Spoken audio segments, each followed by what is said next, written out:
Zodiac Productions, which Zodiac Productions, its name's been changed since then. I'm not even sure what they call it now, but it's the largest music conglomerate in the world. It owns RCA Records, Columbia Records, Motown Records, owns almost all the concert booking agencies in the United States. And that's not even the name of the company that owns it. The name of the company that owns it is Brenner Enterprises, and Brenner Enterprises is owned by Chase Manhattan. Chase Manhattan's owned by Standard Oil, and Standard Oil is owned by the Lords of London. You can track it on back. You kind of get the idea after a while. But I was the managing president of Zodiac Productions. It's one of my jobs as being one of these 13 people. Thus, I got to know many of the people who produce music and sing the music and play the music that you play. Now, one of the closest friends that I got during that time that I obtained was a man named David Crosby. Crosby, Still, Nash & Young. I saw David the day before Christmas last year. Talked with him. I got him away from this witch that he had with him. He told her to go shopping. We were in West Hollywood, and I was witnessing around to people I knew. We went off in this store, and we started talking. I said, David, I'd like to ask you a couple questions. I said, I already know the answers, but I've been gone for 5 years. I'd like to know if certain things are still the way they were when I left. I said, now I'll have to explain some of this when I'm done, because you're not going to understand it all unless you know something about music. I said, do they still take the master to the temple room? Dave said, yeah. I said, do they still have the coven conjure demons into the master? He said, of course. I said, now, I got to know something. What's the main reason for rock music? He said, come on, Lance, you know what the reason is. I said, please, David, I don't want to guess. Tell me what the main reason is. He says, the same as when you were in, so that we can play spells on people that we couldn't cast spells upon. I'll explain what that means in a minute. I said, okay, one last thing. I've been hearing that you must be an initiated witch now to get a record contract. He said, that's right.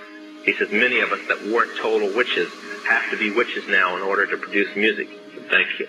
The master is a tape about as big as the top of this podium that looks like an overgrown 8-track that the album is cut on and is placed in a machine that produces and presses the records and the 8-tracks and cassettes that you buy. After it's been recorded, it's taken in. This is why a master is cut months in advance before it's released. On the full moon, it's taken in to a temple room about the size of this auditorium that is in every one of the major music companies, behind locked doors up in the executive office. And it's placed on an altar sitting in the north of the room and a pentagram engraved in the floor.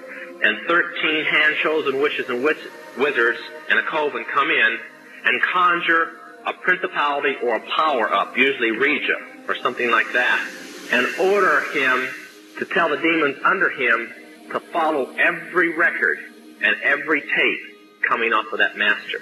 As I tell many Christian parents, you can go home and count your kids' records, probably yours too, and count how many demons at least are there. If that's too hard for you to believe, I'm sorry. That's why they do it. Now listen to me. This is why rock music's addicting.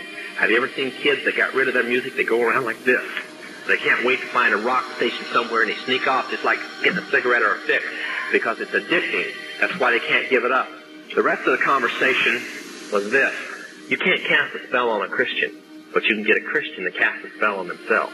If you give the permission for the spell to work, being a Christian won't block it. And rock music is not just a song.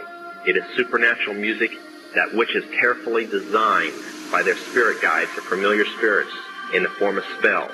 Now, although the devil's music's power is the music and God's music is the words, much of the songs are written in what we call witch language. Give you kind of an idea.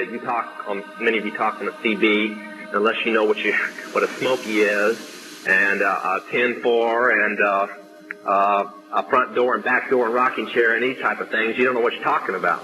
Same with witches. When you're in the first or second level, you have to learn over 2,000 words that said by anybody else means something totally different than when you say them. Elton John has said he's never written a song or sung a song that wasn't in witch language. Now I want to show you something. See how many of these kids in here will be honest and adults. How many remember and have heard at least several times a song called Hotel California? Somebody tell me what it meant.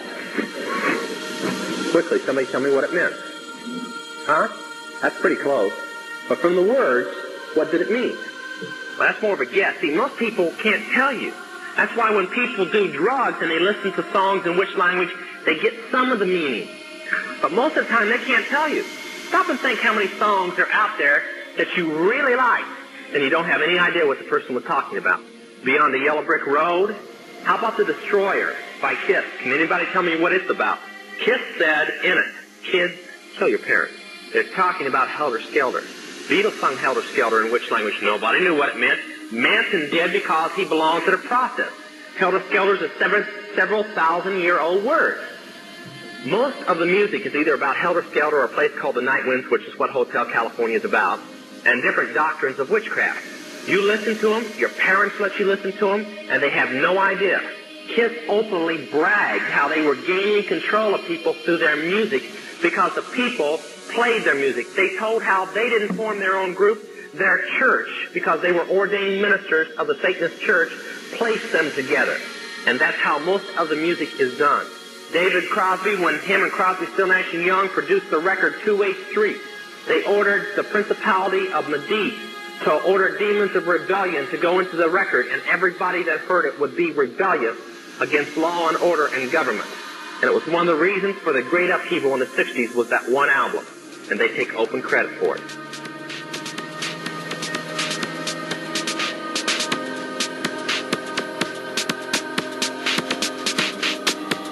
You have just seen one example, prepared and tested for a specific individual application.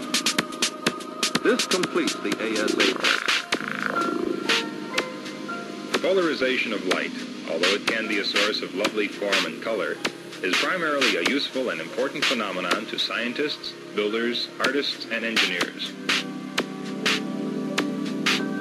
Hollywood esotericism refers to the interpretation of Hollywood cinema as containing hidden, symbolic meanings, often related to occultism, secret societies, and social engineering. This perspective suggests that movies are not just entertainment, but also contain messages and rituals designed to influence viewers on a subconscious level. Certain symbols, like the eye in the pyramid on the dollar bill or Masonic imagery, are believed to be deliberately placed in films to convey hidden messages.